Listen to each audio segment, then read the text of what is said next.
माझे बाळासाहेबांबद्दल बोलायचं, मला मिळालेला सहवास हा कडेवरचा सहवास आहे, बोट धरून चालतानाचा सहवास आहे, व्यंगचित्र शिकतानाचा सहवास आहे, राजकारणामध्ये आलो तेव्हाचा सहवास आहे.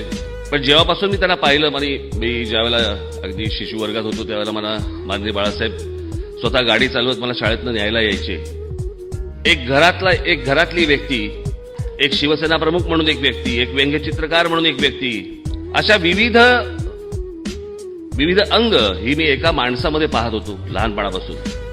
मी मध्यंतरी मी म्हटलं होतं ना की वारसा हा वास्तूचा नसतो, हा विचारांचा असतो. जर माझ्याकडे काही आलं असेल, जर मी काही जपलं असेल, तर तो विचारांचा वारसा जपलाय.